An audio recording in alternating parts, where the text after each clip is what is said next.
Okay, so we're doing a Starting Strength Gyms podcast. We've recorded a few episodes, but this will probably be the first. We're here with Nick Delgadillo. We thought we'd start off strong. So today's episode is about the Starting Strength Novice Linear Progression. If you've read the book, you know what the NLP is. If you've been around the forum or know about Starting Strength, you're probably loosely familiar with it. But we find that lots and lots of people don't have a complete conception of what NLP is, and so they do it incorrectly. The program works so well that even when done incorrectly, it still is effective. But we thought we would just give you the summary of what the Novice Linear Progression is and how you might do it on your own if you're so inclined. So Nick, let's break it down. Let's talk about the schedule, the lifting schedule. Then let's also talk about how to progress each lift. And let's see if we can get from day one all the way through to just graduating from the novice phase. Does that sound good? Yeah. Can we start with application though first, just briefly? Absolutely. Yep. So the whole programming discussion gets pretty complicated, and is easy to it's easy to drift off in all kinds of different directions. So if I was to give somebody a breakdown or a summary of what the starting strength approach is to programming, it would be the following. So it doesn't matter what the weight on the bar is when you start. So it's about a process, right? And the starting strength novice linear progression is your entry point into this process of strength training, of getting stronger. So regardless of your experience with lifting, with training in a gym, with barbell sports, with barbells in general, if you can add weight to the bar every workout that you come in, whether that's with an empty bar starting out or with a 275 or a 315 squat starting out, you are what we consider a novice. And the novice linear progression applies to you if those criteria are met. So what the novice linear progression does is it takes advantage of the ability of your ability to add weight to the bar and get stronger in a short amount of time, as quickly and efficiently as possible. And that's good because time is limited. Efficiency is good. Getting stronger improves all of your physical characteristics, among other things. So we're going to go ahead and do that as efficiently and quickly as possible, and then move on and let things go wherever they're going to shake out. So if you're weak, you're going to do the novice linear progression. If you've never done the novice linear progression, you're going to do the novice linear progression. If you're coming back from a layoff or from an injury, you're going to do the novice linear progression. So again, think of it as an entry point into this process, whether you're getting stronger for the first time or there's some deficiency, some thing going on where you need to reset the process to some extent and start the program. Now, brand new people, they're going to run the thing as written, the most basic version. Everything beyond that is going to be a little bit more individualized. But if you need to run the novice linear progression, these 5 exercises and the specific way that we do them and the set and rep scheme are designed to take advantage of your ability to demonstrate a strength adaptation 3 times a week, 2 times a week, whatever it is. So that's the application. So think of it as novice linear progression starts the process, and then beyond that, programming variables are going to change and things become more individualized and more specific to you once you've gone through that process. So just one more point on this, Ray. Let's say I have a room of 20 people, and they're from all different backgrounds, all different sports. You've got jiu-jitsu people, you've got runners, you've got cyclists, you've got just people who don't do any other sports other than lifting, and you've got young and old. If all 20 of those people have never done the starting strength novice linear progression, they've never done a systematized barbell training program where they have demanded that the weight go up on the bar every workout, then they're all going to do the program regardless of what other circumstances exist in their lives. If we take those same 20 people theoretically or hypothetically and bring them back 2 years later or even a year later, and they've all done what their coach has told them, and they've done the program, and they've gone through, and they've intelligently introduced their sport into their overall programming, done everything right. 6 months to a year later or 2 years later, we could go down the line and every single person in that room's program is going to be different, right? The things that are going to be the same are that they're all going to still be squatting, pressing, benching, and deadlifting regularly, right? But beyond that, sets, reps, what assistance exercises, what days, what frequency, all that stuff is going to be individualized because they've been at it for 2 years, right? So that's the idea. That's kind of the overview here. People get excited about variety and they get excited about what do I do next, especially when things get hard, right? It's like, well, this variable I need to change, or I'm going to try this thing. But really the process is extremely simple. It's extremely simple, and it's just really hard work, right? So the novice progression takes advantage of your ability to add weight to the bar, and it also introduces you to another huge benefit is introduces you to some pretty damn hard work pretty early on. So so back to your original question, what was it, Ray? The number of the days or the exercises? What was it? So I was thinking we could start off by outlining what the program actually is, and then we could talk about each lift and how to progress from each phase of the linear progression to the next. Okay. And then potentially, if there's time, the first step of intermediate programming. You raise a good point, though. So just to add to your preamble, in other words, what Nick is saying is that whether you are Stan Efforting or you're me on day one, and me on day one, I weighed 85 pounds less than I do now, and I was squatting 75 whopping pounds out of the rack. So whether you're me on day one or you're Stan Efforting, you would start with our method of strength training with the exact same program. And the nice thing about having a program that's this detailed is, number one, it's proven it works. We've built an entire franchise business around this.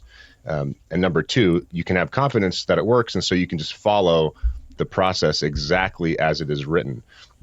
And that's important because it answers all the questions you've got that you're curious about when you start training. So how many reps, how many sets, how much rest between sets, which lifts, what lifts do I do in each day? You just have to follow the program. And the reason for this particular podcast episode is because one of the most common things you'll see on the message board from Rip is YNDTP, you're not doing the program. And so Nick and I want to outline this for you. So if you do want to venture off and do this on your own, you've got a better chance of being successful. And to reiterate one of Nick's points, do not change it. You might have good ideas. They might make sense. They might sound plausible. The program is written the way it's been written because it's the most effective way to use your time and your effort in the gym. Right. So Nick, why don't we start with just laying out the sequence? So, or actually, let's just start first day in the gym. So someone's listening to this. They're doing starting strength, or they've been wanting to do starting strength, haven't read the book. They're not going to get a coach. We obviously recommend at least one of those things, but this is reality. This is the way things work. For that individual, what is that person going to do on day one in the gym? Yeah, and let me just I can hear people screeching right now because you said Stan Efforting. So let me just it might not be the best example because he's actually a very strong man and he's a powerlifting experience, stuff like that. But the point remains. He might only be on the program for a week, but he'll still start with the same process. Yeah, right? Yeah, and then the more typical example is a guy who's a let's say a college football player, right? And he maybe 2 years ago squatted 500-600 pounds, may have been 3 inches high, whatever. But the guy obviously has experience in the gym. We'll establish a starting weight just like we would with anybody else. And honestly, if a guy, with very, very experienced lifter, for example, Stan Efforting was at our seminar, a year and a half ago. Don't even remember how long ago, but he was at our seminar, came in and learned everything, and he squatted 585 like it was nothing, and here we are coaching Stan Efforting. And yeah, he learned how to press for the first time at that gym, the way we teach the press, or at that seminar. Learned how to squat the way that we teach to squat. And, the advice was go home and incorporate this, and you're going to have to take some weight off and then run, a short LP up, right? That's the way to do it. Anyway, The And just to reinforce that point, Nick, so Stan then went on to coach Juji Mufu on our method, and Juji added 100 plus pounds to his squat, right, using his hips. So even people that are brutally strong, been doing this a long time, can make some serious progress with a couple of tweaks. Yep. Right. Yeah. So the sequence, again, it's super simple, right? Because it doesn't need to be any more complicated. And we go into great detail in the seminar, and Rip goes into great detail in the book about why these exercises and these sets and these reps work the best for our purposes in the novice linear progression. But the application, again, is just you're going to squat every workout. It's set up 3 days a week: Monday, Wednesday, Friday, Tuesday, Thursday, Saturday, Sunday, Tuesday, Thursday, whatever you want. 3 days a week. Give yourself 2 days at the end of the week. And there's no magic behind that. It's just how most human beings arrange their lives, right? So if you're in a situation where you can train every 48 hours, that may work better. So, you can do that. But typically it's going to be a 3 day a week program. And we'll just assume Monday, Wednesday, Friday for the sake of simplicity here, so we can talk about things. You're going to squat Monday, Wednesday, Friday. You're going to alternate your bench and your press. So 1 week you're going to press, bench, press. So press on Monday, bench on Wednesday, press on Friday. And then the following week you're going to bench on Monday, press on Wednesday, and then bench on Friday. So every 2 weeks you get 2 exposures to the upper body lift. And then you're going to deadlift every workout. And that's the initial setup. Again, super simple, 3 sets of 5 for everything except the deadlift. The deadlift is going to be 1 set of 5. And the reason for that is because the deadlift is heavy. Well, let me just say the reason that you do 1 set of 5 on the deadlift is because it works. You don't need to do more. It's as simple as that. We can talk about why that is all day long, but 1 set is enough. Why would you do more if you don't need to? So we'll just leave it at 1 set of 5. And does that apply to women too, Nick? Initially, yes, it does. Yep. So everybody does, again, going back to the idea that a novice is a novice until proven otherwise, an entry point into a process of getting stronger. Everybody that walks in the gym, provided that they haven't walked in, provided that they've walked in, under their own volition and control, they haven't used the walker, they can squat to depth, So, I mean, we're not talking about old people that are frail and can't do full range of motion. I'm talking about an average normal person who can move and do the program, right? So, yeah, everybody's going to do the exact same thing on day 1. Got it. And there are 3 phases to the novice linear progression, but I want to stress on this episode that it's not wise to look at your training plan as a whole to determine what phase you're in, but rather track each lift and adjust each lift individually based on your progress with that lift, how well it's working, and when it looks like it's going to stop working and an adjustment needs to be made. Nick, so applying that to the squat, let's say, so you'll be adding 5 pounds per lift per day to the squat. So you'll be adding 15 pounds to your squat every week. Your first couple of jumps might be bigger, especially if you've got some form issues to work out, and those were the things holding you back on the first couple of workouts. So Nick, what is the first change you would make to your squat as soon as adding 5 pounds per workout stops working, and how can you tell that that's about to stop working? Well, let's back up a little bit. Let's go in the order that this actually usually happens with people, right? So people usually start their squat lighter than they can actually lift, and that's for a variety of reasons, because it's technical, it's harder to do, it's harder, so on and so forth. The deadlift starts out pretty heavy, and then the press and the bench just they are what they are. So so let's actually, if it's all right with you, let's start with a deadlift and then go from there. And then let me back up and let's talk about one quick thing here, because you mentioned that there are, 3 phases to the novice linear progression. So yeah, don't think about it as phases. And people get these phases things into their head, and they think about graduating levels or unlocking achievements. That's not the way it works. All right. So it's a novice linear progression, and then you're going to progress your training variables based on what's going on. So what that means is that the lifts may, the programming for the individual lifts will change individually. So you're not a novice, then you're a phase 2 novice, and a phase 3 novice, and a phase 4, whatever the fuck. There's not these different achievements that you're unlocking like it's a video game. You're just going to go until something needs to be changed, and then you're going to change it, and it's going to be different for everybody. Now, a good coach, an experienced coach, can make some pretty decent predictions about when things are going to start to slow down based on what they're seeing day to day in the gym with the client. But for you, it's just make a small change. And if you make a small change, you're unlikely to screw things up too bad, provided that you are showing up to the gym consistently and you're not missing workouts and that your form is generally pretty good, that you're not messing up the technique too bad where it's just completely inefficient.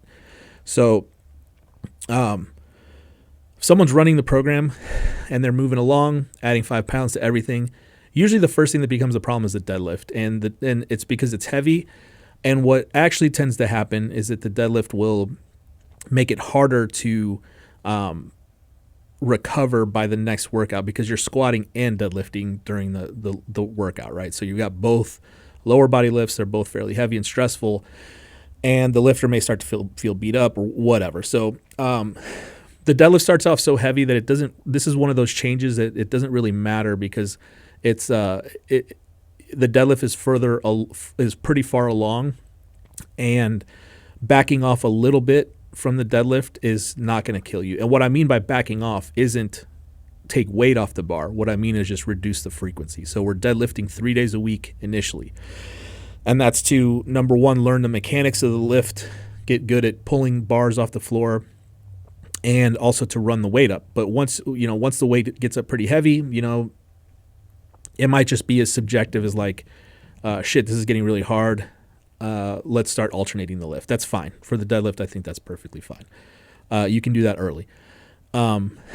So the recommendation is to do a power clean, right? Or some other lighter pull. So now you're alternating the deadlift with another pull. If you want to take the time to learn how to power clean, you should, and do the power clean. If you're not going to power clean, do something else. People love to substitute barbell rows, but if you're not good at setting your low back, barbell rows are not a good option. They actually take some technique, and you've got to set your back properly and stuff like that. So it might be as simple as just a lighter deadlift, chin-ups, weighted chin-ups if you can do them. If you're really weak or overweight, lat pull-downs. I try to stick to something that's as close to the parent movement or to the main movement as possible. So my first change might just be a lighter deadlift, or if the deadlift is pretty high up, like let's say you're squatting 205 and you're already deadlifting like 285 or 315 or something like that. We'll just go with chin-ups and just reduce the frequency of the deadlift. So, as you can see, the joke is, on the board during the programming lecture, I write it depends, and then it doesn't matter. And then people start asking questions like, well, what about this? What about this? What about this? And I can usually just point to one of the two because it depends on your situation. And then a lot of this stuff doesn't matter. Just do it and then see what happens, provided that you don't screw up, right? So you've got to keep the deadlift in, and you've got to keep the deadlift heavy, and you've got to keep deadlifting sets of 5. Don't allow yourself to fail early. Don't allow yourself to do 3 reps and then be like, shit, that was hard, and then just pack it up for the day. Just do 5 reps for as long as you possibly can. Keep the deadlift into the program and keep it as frequent as possible in the program for as long as possible. So, the problem is you start getting a lot of unsatisfying answers because people love like, well, tell me what to do. And if there was if you want that, alternate with the power clean, deadlift and power clean, alternate them. There you go. That's the best recommendation I have for you. And how do you know when it's time to do that?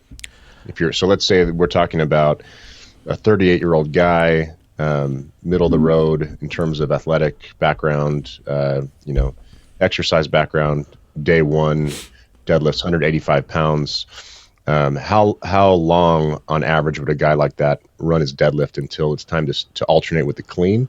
And how would he know it's time to alternate? Alternating the deadlift was pretty early on. So if somebody's really weak, like first time in the gym, it might be a couple months before they do that. People who have a history with exercising or working out or training, it might be pretty early on. Like I may have them start from day one, provided that they know how to pull the bar off the floor. So, that's one of those things. Doesn't matter. You can start it right away. Depends. Yeah, you can. Depends, and maybe it doesn't matter. Yeah, you can start it. You can start it right away. Just if you've been at this for a while, you've been trying it, and you're trying to get your programming in order. There's no reason to not power clean. Just go ahead and start with the squat, press, deadlift is one workout. Squat, bench, power clean is your second workout, and then you just alternate the two workouts. That's perfectly fine. Yep. Okay. So the deadlift is running up. It's changed whenever it needs to change as far as the frequency of the programming of that lift. And then what happens when that stops working? What's the next step, and how do you know it's time for the next step? For the deadlift, you mean, or for the Yep. pulls? Well, one of two things will happen. Either the lifter will start failing reps on the deadlift. The hard part about that is you have to be honest with yourself and determine whether it's not willing to keep pulling on the bar long enough that it comes up, because that's probably the more common situation. You're not actually unable to lift the weight. It's not that it's too heavy. It's that you haven't really learned how to grind. You haven't really learned how to pick up the bar or push the floor for 3, 4, 5 seconds until it starts moving and it comes up. So every once in a while you'll get somebody who's excited about deadlifting, and they can go to deadlifting once a week and do it for a very long time. So first part of the answer is reduce the frequency even more. So if you're alternating the power clean and the deadlift, then the next step is to only deadlift once a week. So pick which day that's going to be, and then the other days do a lighter pull and then do like a medium pull. So let's keep the example of the power clean in, and what that might look like is that you deadlift heavy on Monday, and then you start to learn how to power snatch on Wednesday. So you got your power snatch is a lighter pull, and then you power clean on Friday. So there's your heavy pull is your deadlift, your power snatch is your light pull, and your power clean is your medium pull. And this may happen 3 months into the program, 2 months into the program, depending on what the weight is. And this is where things get interesting, because that's an intermediate setup for your pulls, right? You've got a heavy, light, medium. You're only going up once a week on each lift. So that's an intermediate setup. You may not be an intermediate lifter. Doesn't matter, right? That's just what's going on. But again, you're only deadlifting once a week. So it's got to be heavy. It's got to be a full set of 5, and you can't allow yourself to let that backslide. It's got to be really heavy. Got it. So that's the whole progression on the deadlift then. What are some of the main issues you see? So for example, there's a couple of red flags where if someone's doing this on their own, you can tell that they're not pushing hard enough on the deadlift. Like if the deadlift and the squat are too close together in the novice phase. What are some examples of, or some indications that a lifter is doing this incorrectly? You mean in terms of the lift or the programming, or both? Both. The primary thing that people mess up on the deadlift technique wise is not setting their back. So the bar is going to leave the floor when it's in the right position. So if you've got the bar too far forward, you're burning energy unnecessarily, right? So you're gassing yourself. So that's a simple fix, right? Get the bar closer, get your ass up in the air. But learning how to set your back and maintaining a neutral and extended lower back is tough. So you've got to start thinking about that early on from the beginning, so that by the time things get heavy, you're not having to figure out how to set your back with now PR heaviest things you've ever pulled weights, because it's too late. You've got to go back at that point, learn how to set your back, and then run things back up. So don't just because you can lift the bar off the floor inefficiently, meaning with a rounded low back, doesn't mean that it's a good idea, right? So spend the time early on when you're first starting to learn how to set your low back, so that you have that built in by the time things get heavy. Yep. And then the main thing, before you answer the programming question, just to point on technique. So the emphasis of this conversation will be on programming. For those of you that are going to take this input and then run the program on your own, cool, but definitely take the time to go through all the videos on the YouTube channel. And there's what, Nick, 5 videos on how to set your back in the deadlift at least. Yeah, right? at least. So really take your time to understand this stuff, because if you get the programming right, you want the technique to be the thing that's holding you back. Right. So the other thing technique-wise that people are going to mess up is the grip, and this is a simple thing, right? And I don't get this, man. I'll have people at the seminars, people at camps, online clients, people in person, and they refuse to modify the grip. So like I just want to tell everybody right now, modify the damn grip as soon as things get heavy. Go to a different grip. There is no bonus points. There is no additional benefit from maintaining a double overhand grip so long that you can't break the bar off the floor, or that your low back rounds, because one of those things is going to happen. The bar's either not going to move, or your low back's going to unlock, or you won't finish the lockout at the top. So depending on how far you get in the lift, one of those things is going to occur. So this is, again, it doesn't matter thing. As soon as it gets heavy, and people will immediately ask, well, what does heavy mean? Doesn't matter. Just switch the grip. It starts to get hard, switch the grip to something else. And so the next question, and this is like a starting strength fan problem, because people that like us love to just focus on these little small details. So what grip is the best grip? Doesn't matter. Doesn't matter. There's pros and cons to each one. Mixed grip versus a hook grip versus using straps. Pros and cons to each one. So just pick one and go with it. If you ever, obviously using straps takes a huge percentage of the amount of grip strength out of the lift. But in the grand scheme of things, might not matter too much, right? And the other thing with straps is it's a pain in the ass to put on and take off. So if even for that reason alone, it's probably a good idea to switch to a hook or a mixed grip.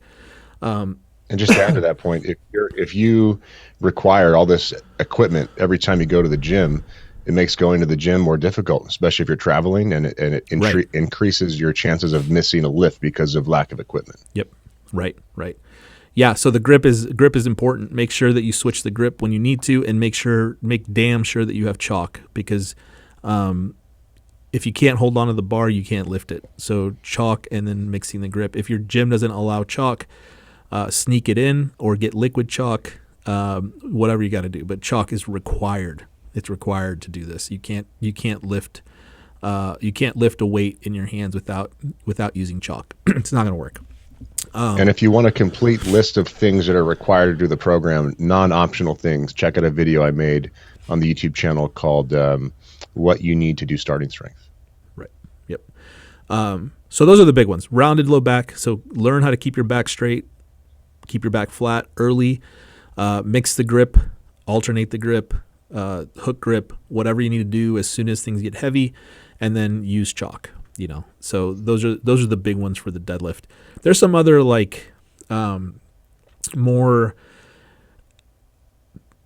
detailed things that people probably don't need to worry about, but in terms of the movement, you got to really think about pushing the floor. If you try to pull it off the ground, that'll tend to kill things. So pushing the floor, but that's these other things are far bigger issues as far as priority in my head.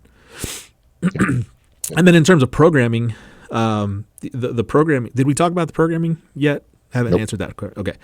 In terms of the programming, again, really simple, just missing reps.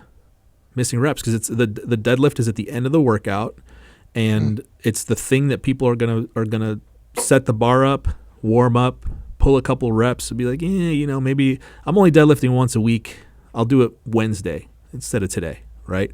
And then Wednesday comes along, they're like, yeah, fuck, I'll do it Friday, and then it just never happens. But look, it's been now almost a week and a half since you deadlifted heavy, right? So get it done on the day that it's scheduled, be consistent, and get all 5 reps. That's in terms of programming, the deadlift is not something that needs to be practiced. You don't have to see it a bunch of times. It's heavy and it's simple to do.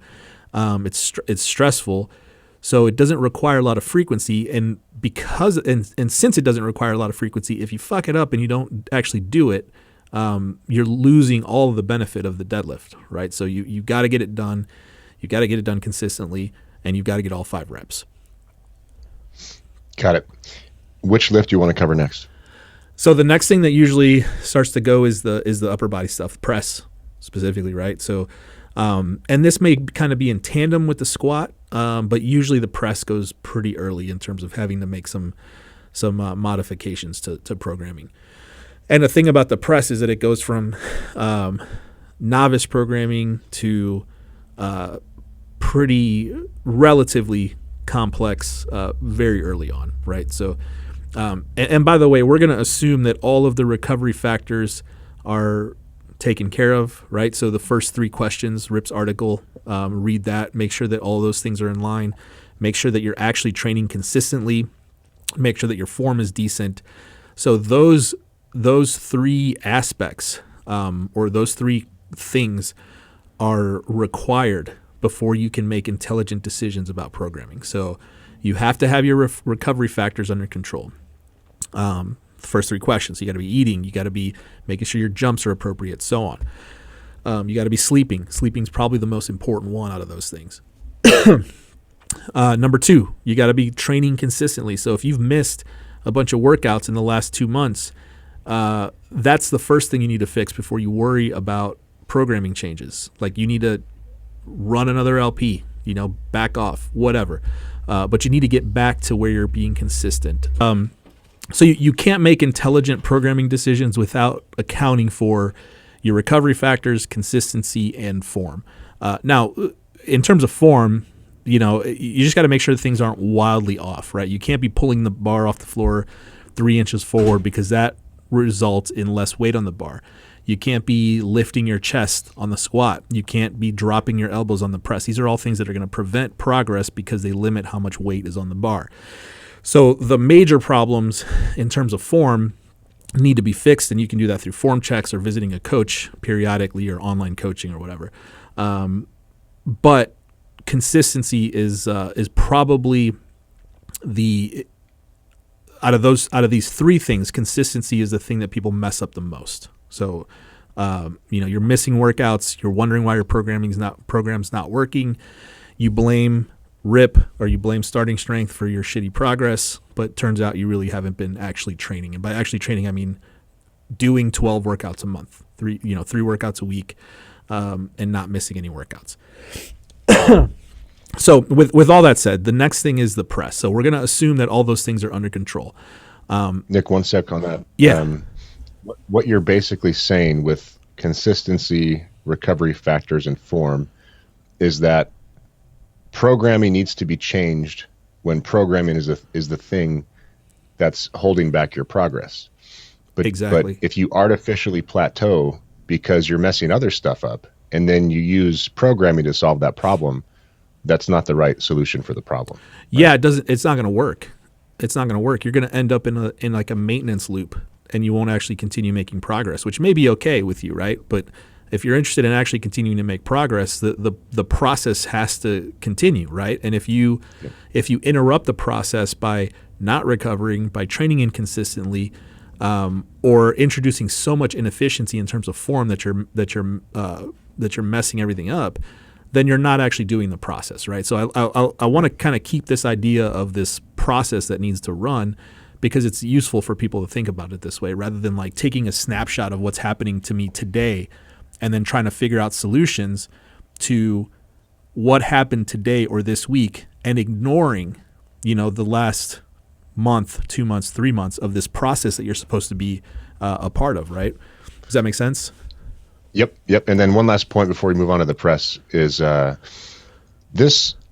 novice phase where you're making progress on each lift more than once per week doesn't last very long. And it's a phase where you can make really quick progress and change who you are as a person, visually, physically, psychologically. So the point there is, and you've heard it a million times on this channel, don't rob yourself of that. If you're going to do it, commit to it. Don't miss a workout. Right. And it only lasts a few months. And if you want to start missing workouts and changing focus after that, cool. But you'll really be happy if you go through this process in a committed, diligent way. Yep, absolutely, yeah, and if this is you, if you're the person who's been kind of just going in circles for the last 6 months or a year or something, again, kickstart the process, reset the process, and do it again and see what happens. There's been, myself included, there's been plenty of people who have either attended a seminar or a camp and learned how to do the lifts better, who have gotten injuries and kind of gone back and forth with getting stronger, getting weaker, getting stronger, getting weaker. And if you've got a block of time where you're like, okay, I can spend 90 minutes in the gym 3 days a week. I'm going to rearrange my schedule. You can commit to 2-3 months of restarting this process. You'll probably end up, go ahead and run the linear progression again. And you'll probably end up well ahead of where you were definitely the first time you ran it. And then maybe even ahead of where you were when you kind of got into this back and forth loop, if that makes sense, right? So, let's just say you ran your LP. You did like a year of just shitty programming, like just figuring stuff out, doing it yourself, running 5-3-1 when it wasn't appropriate type stuff. And then you finally say, okay, well, let me actually try to get strong again. You reset your lifts, run the linear progression, and let's say you were doing your like 5-3-1 workouts at like 300 pounds, right? You're squatting like 315 or something. You'll blow past that on another linear progression. It happens all the time. You'll just blow right past it and you'll keep going, and then you'll be in a better position to go into intermediate programming and then advanced programming by doing that than by trying to just kind of back engineer a solution to a shitty process that you're running right now. Right. So yeah, sometimes you just have to redesign the whole thing, and you redesign it. You start with the most basic version of things and then add complexity from there. Right.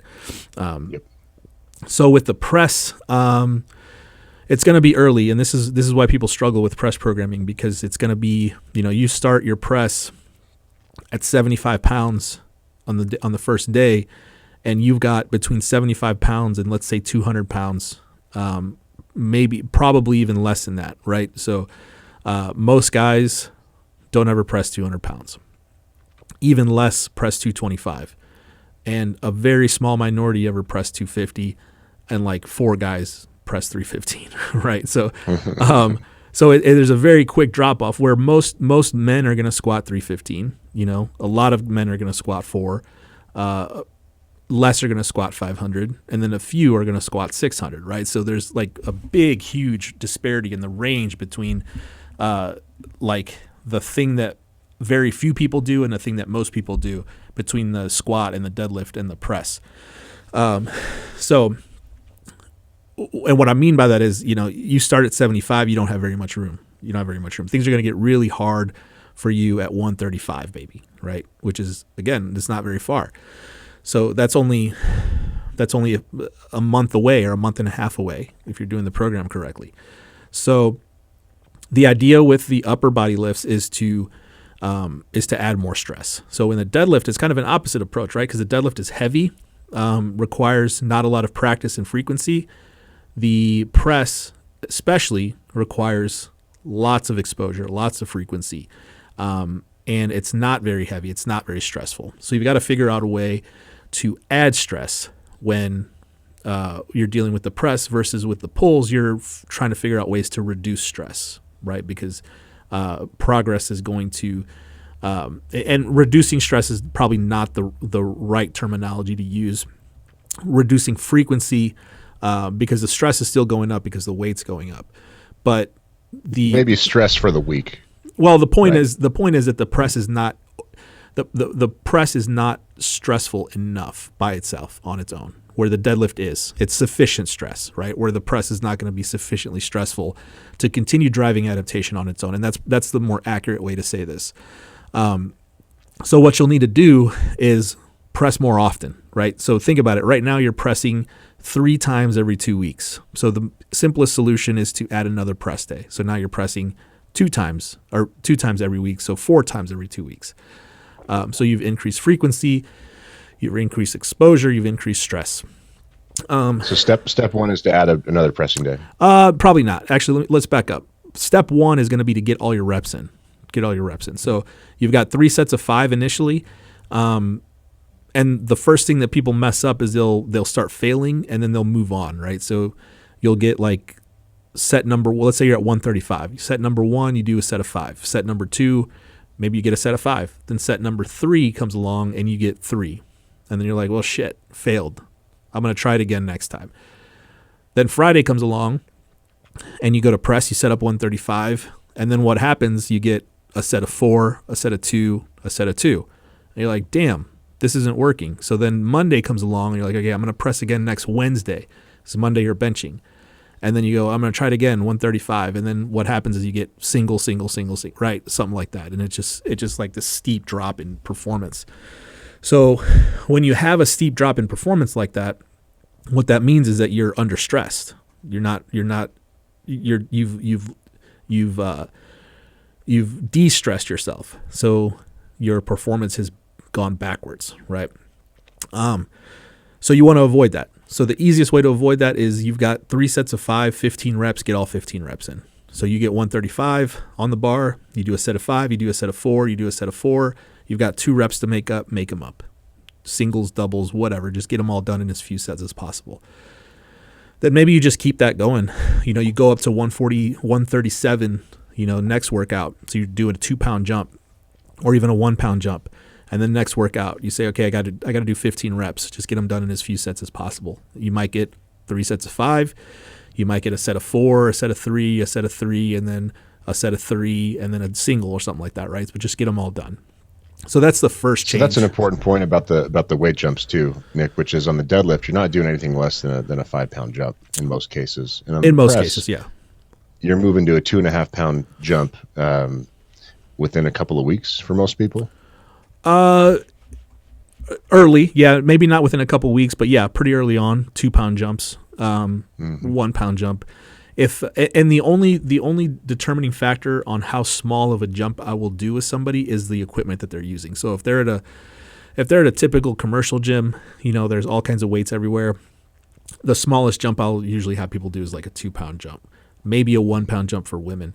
And then if they're at home, they've got nice plates and they're always training on the same equipment, I'm totally cool with doing 2 and 1-pound jumps. I have no problem with it because you're always using the same equipment. If you have like some people are insane and buy calibrated plates, even better. You can make, because exactly what's on the bar to a very, very, very close degree. So, so that's okay. But remember, like if you're in a commercial gym, and people hate to hear this, but if you're in a commercial gym, with iron plates, you got 225 on the bar, you might have 215 on the bar, right? You might have, or 235. You might have 235 on the bar, right? Yeah. So yeah. Don't ever weigh the plates because you'll drive yourself insane. So you're always dealing with this kind of margin of error, and that's so how much different is 2 pounds? I don't know. So don't stress out too much about that. Just you're looking at it more in terms of the press. You're looking at it more as getting practice with it and making sure that you're not under stressing yourself. So get all the reps in and then make slow, gradual increases. And that will work. That'll work for a while. The main consideration on when the next change I'll make for the press will come is how long that's taking, right? So if you're getting to the point where you're doing like 15 singles, that's just silly. It's going to, that makes that workout unreasonably long. So once you're down at like triples, for work set weights, like you're doing a bunch of triples, then add the second day, add the second press day, right? So you're going to be benching and pressing one of these days. So typically what I'll do is I'll have people just press on Wednesday and Friday, whichever day makes sense in terms of the rest of the program. So they're pressing on Wednesday and Friday, and then the bench just stays on the normal alternating progression, right? Or if we want to go ahead and just put both lifts on twice a week, I'll have them bench on Monday, press on Wednesday, and then bench and press on Friday. So it's usually the way that shakes out. Got it. Okay. So step 1, 3 sets of 5 stops working every other workout. Continue to do as many sets as is necessary to get all 15 reps. And then when that stops working, and let's say you get to 3s and that's beginning to fail, then move to an additional pressing day. So instead of an average of 1.5 pressing days per week, you're now pressing 2 days per week, correct? Exactly. Right. Yep. And once you're adding that second press day, one of the days needs to be singles, like a bunch of singles, 5, 7, 10 singles, heavy. And then the other day? 3x5, 5x5, 5x3. Doesn't matter too much. Just get about 15 to 25 reps. If you're really bad at pressing, get 25 reps. If you're strong, get 15. Yep. Got it. Okay. Which lift next? Squat? Bench? The bench, let me just briefly talk about the bench. So the bench, depending on how heavy your bench is and how good you are at benching, you can approach the bench like we would do the squat, which we're going to talk about here in just a minute, or like the press. If you're, and this is pretty typical, you'll get a guy who's squatting in the mid 3s, former runner, fairly athletic guy, or physically active guy, I should say, squatting in the mid 3s, first time strength training, right? But we're talking 3 months into the program, who's pressing 125 or 130 and benching like 150 or 160, right? So that guy is going to do exactly the same kind of setup as the press. So maybe a 5x5 day on Monday of benching and like a heavy set of 5 on Friday for the bench, in addition to the pressing work for the week. You got a lot of guys who have experienced benching, like their bench is way above their squat even, right? So those guys may follow a more traditional kind of like, 3x5 and then 3x5 alternating with some rotating like set of 5 triples, singles type thing. So the bench. Do you have a preference on the bench as far as following the squat progression versus following the press progression, or what advice do you have on picking a method? It completely depends on how weak the guy is in his upper body. So if I was going to like tell you when to do which, I would say if the bench is significantly ahead of the press, it's going to respond more like one of the bigger lifts, like the squat or the deadlift.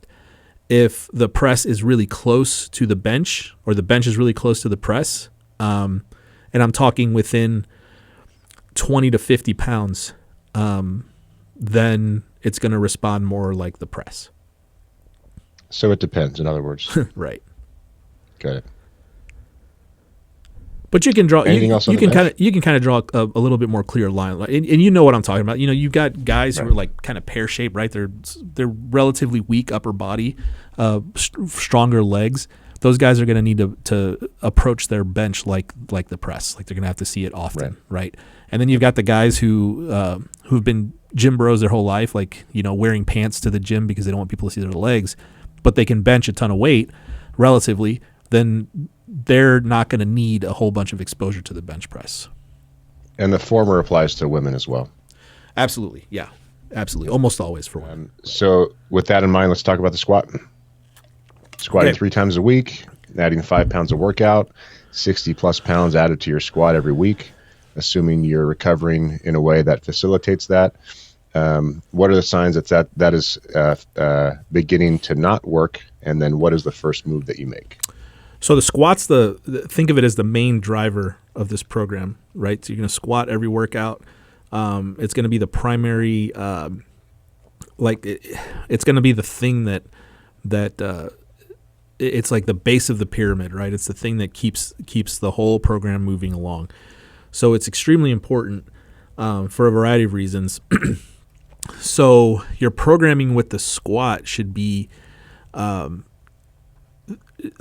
thing that gauges where you're at. And I use the squat as the when I'm thinking about a lifter's progress, I'm thinking about things in terms of how their squat's progressing.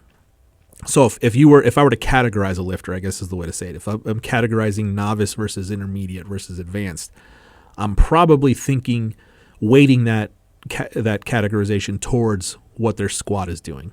Does that make sense? So because it's at the base of everything. It's a good way to think about it. Right. So I want to be careful with how I program the squat, and I don't want to mess around with it too much. So I'm trying to use I want to keep it as basic as possible and make as small a change as possible. So I'm not a fan of adding a bunch of variety to the squat initially, at least. So we're going to keep doing the squat, low bar squat, just like we teach it. And the only thing we're going to manipulate is the intensity. So the load on the bar. So you're going along 60 pounds a month, 15 pounds a week, adding 5 pounds every workout. And then first change is just to add a light day.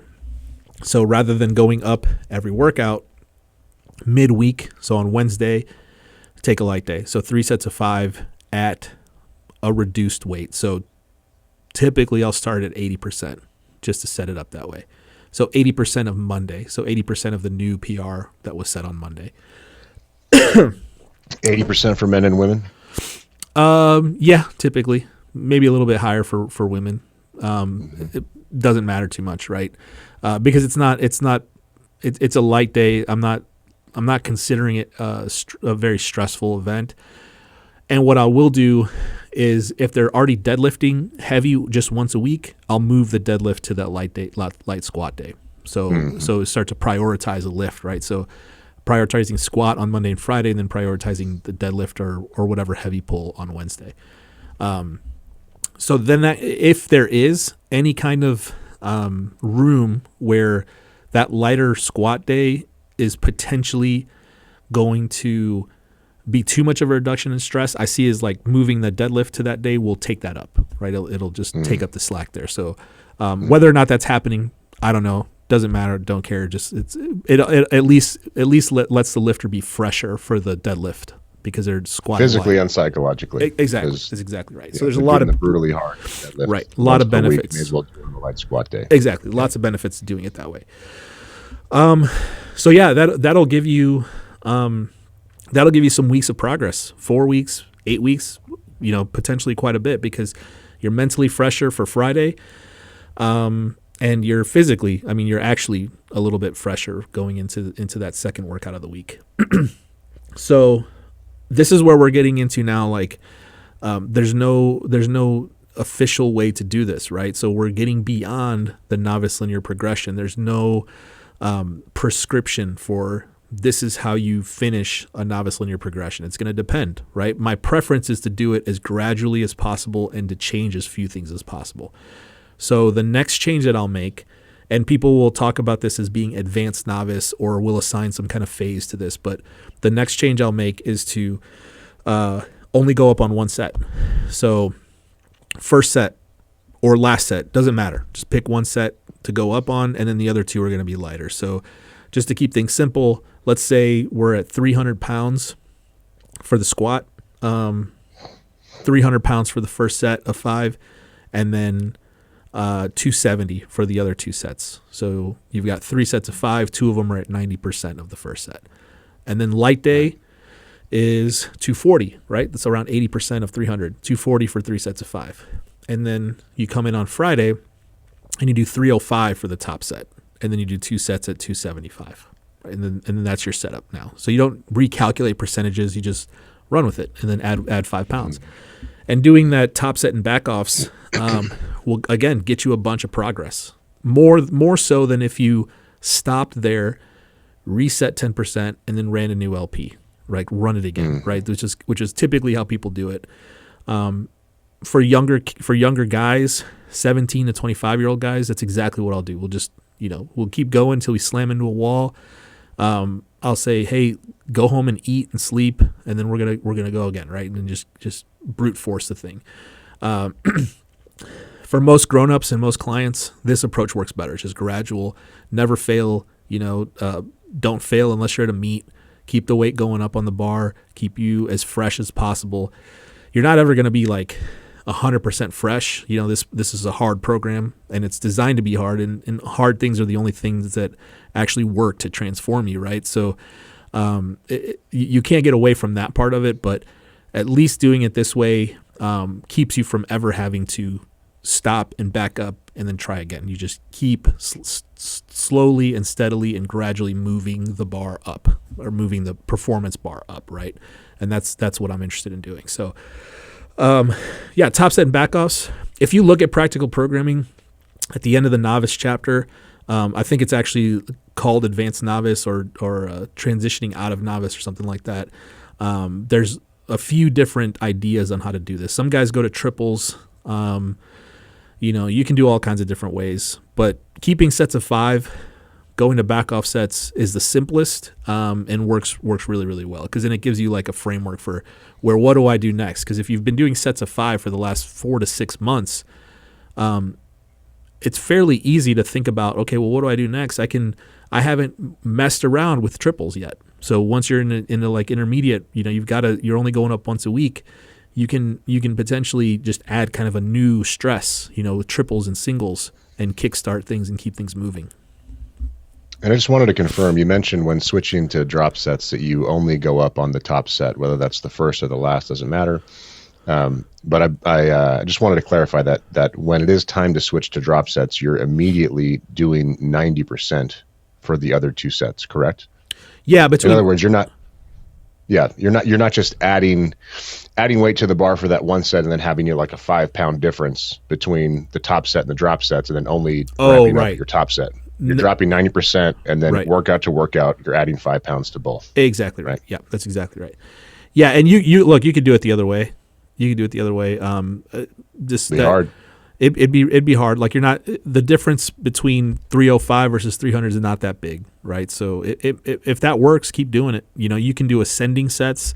The sets across just seem to work better, but ascending sets might work just fine too. So there's different ways to do this. But again, the back off sets are just very simple, right? And the thing is with these changes is it doesn't matter when you make them, because if you make the change, and people get really, really worried about this, like when is the appropriate time to make a change?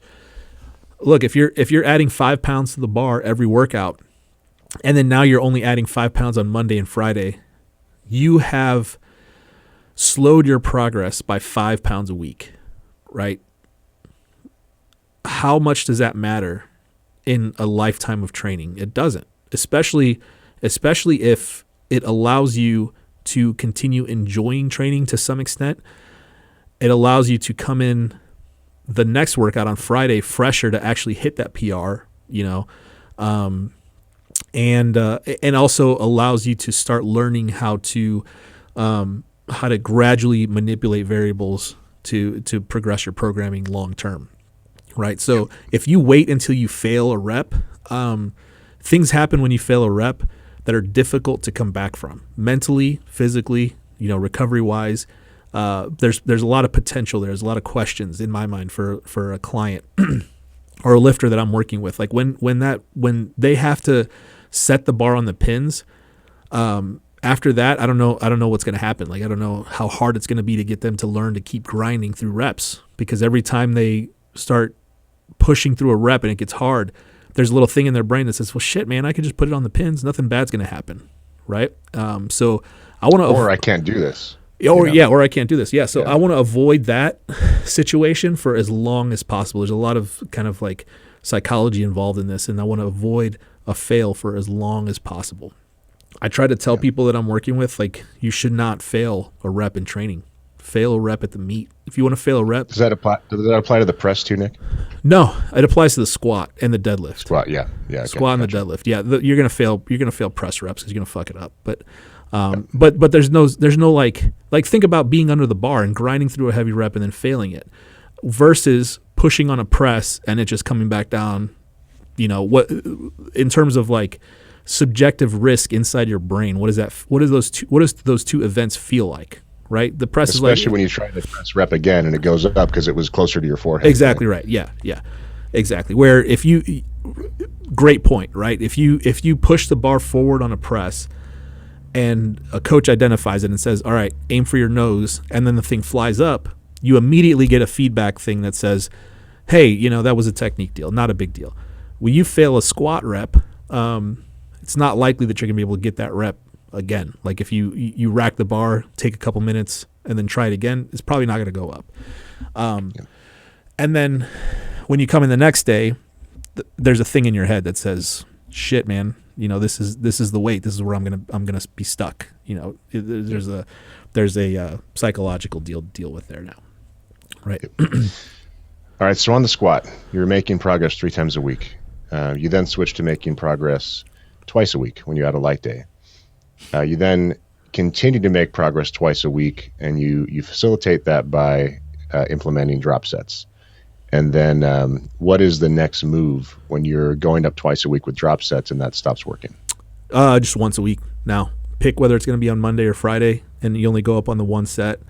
And then the other day, so let's say you decide Monday is going to be your heavy day. So 1 set of 5 at a new PR on Monday, 2 sets at 90%. Wednesday's your light day, 80% of Monday's top set. And then Friday would just be all 3 sets at 90%. That doesn't work for very long. So that's your kind of first taste of intermediate programming, but you don't have long before you have to make another change. But now you have the framework set up where you've got a heavy day, a light day, and a medium day. So figure out where to go on your heavy day. Triples, singles, start transitioning into a Texas method situation where Friday is going to become your heavy day. So lower the sets on Friday, increase the weight on Friday, lower the weight on Monday, and start increasing the sets on Monday. But you figure out from there. Yep. That's when things start to get a little more complicated. Right. Okay. Anything else to add on programming before we recap the principles here? No, I think we got it all along the way, man. Just keep it as simple as possible. I want everybody to keep in mind the tendency as the novice linear progression starts to get hard. And people always say when this novice linear progression stops working, that's typically not what's happening. What's actually happening is that it's getting really fucking hard, and you start to get distracted. So there's always going to be that tendency to think, I need to go on a cut, I need to do this, I need to try this program, I'm going to buy this template. So keep in perspective where you are in this process, and the change that you actually need to make is probably much smaller than the one you will want to make. So make the small change and then keep progress going. Yeah. And I'm one of those guys who early on didn't have access to this sort of information on the YouTube channel because it just wasn't there. And I, was a artificial intermediate. And you mentioned 5-3-1. I jumped onto 5-3-1 way too early. Yeah, me too. Yeah. I was trying to do 5-3-1 with a 275-pound squat, and it did not fucking work. I was roughly in the same area. Yep. So take it from our failed experiences. Right. Make smaller changes, and you'll make more progress over time. Right. Yeah. Yep. So let's run through those recommendations. I think Nick's overall philosophy on this stuff, which is don't grind yourself to a nub when you're doing the novice linear progression. If you have to reduce the frequency of making jumps on your deadlift at 2 times a week and you're a couple of weeks early, or same thing on the squat, that's better than being too late in most circumstances for most people. Your keys to success, as Dick pointed out, are consistency, so don't miss a workout. Your recovery factors, if you're not going to read the book, at least read the article, the first 3 questions. That's a critically important article. And then form. Your technique has to be in line with what we suggest to make sure it's efficient. And if your technique is dialed in, your programming is dialed in, you're consistent, and you're recovering, you will make better, faster progress than you ever thought possible. Yeah, and one more thing to add to that is, your capabilities are way ahead of where you think they are. So how you feel today and how you what you think is going on is more than likely a lie that you allow to kind of creep into your brain. And the difference between us normal people and the people who do extraordinary shit is that they ignore that voice, you know. So you're not going to hurt yourself. You're going to be just fine if you can muster up the balls to go in and hit a PR 3 days a week for as long as possible. You will make some significant changes physically and mentally and emotionally in your life. Life-changing stuff, truly. Yep. Yeah, that's actually one of my favorite parts about being a coach. We were just talking about this in the Slack group for the coaches last week, which is when you have a trainee that comes in and they're looking at the weight on the bar with timidness, and you can tell that they're worried about it, and they tell you they're worried about it. And you go, hey, I'm your coach. I do this for a living. You did 5 pounds less than this last workout, and you got 3 sets of 5. So this is 5 pounds heavier. You can at least get 1 rep, right? Okay, cool. We agree on that. Get under the bar, do the rep, and I'm right here. I'll tell you exactly what you need to do and focus on my cues, and you'll get it done. And then afterwards, you're like, oh shit, I just, didn't even think I could do 1 rep, and I did 15. Right. Yeah, look, this could go forever, but let me just make one more point. This is why it's so. This is what you see in a gym where if you go and train somewhere where there's a bunch of really strong people, the bar automatically gets set higher in terms of what a normal performance is. So if you're in your garage or your basement by yourself, you have no frame of reference other than what you are feeling every day when you get onto the bar. So keep that in perspective, because you can walk into a powerlifting gym and everybody in there is squatting 3, 4, 5 plates. Your brain will recalibrate itself to understand that that's normal, right? So you'll do things to make your squat, and not, you don't have to squat 5 plates, but you'll realize that 225 is not that heavy. Right, and especially when you see a 70-year-old gal next to you on the platform deadlifting 225. That's exactly right. Yeah, Yeah. You can walk into WFAC and see women squatting 225 as a matter of course. It's just all the time, right? But if you're just in a commercial gym where rubber coated plates and stuff like that, and nobody's squatting, and you put 315 or 405 on the bar and you squat it to depth, you're like a god, right? And it's like. It's an unusual thing. It's an unusual thing to see that. So the point is that to again, your capabilities are far away from where you think they are at any given point. So don't shortchange yourself in terms of this process. You're gonna be just fine. People obsess over all these little minor details. Your goal is to just get stronger, and the way to get stronger is to get more weight on the bar. You got to figure out how to do that. Yep. That's probably a good place to end. Anything else you want to add? Nope. It's good. Cool. That was solid. Thanks for the time, Nick. Absolutely. All right. See you guys. Thanks. Thanks, guys.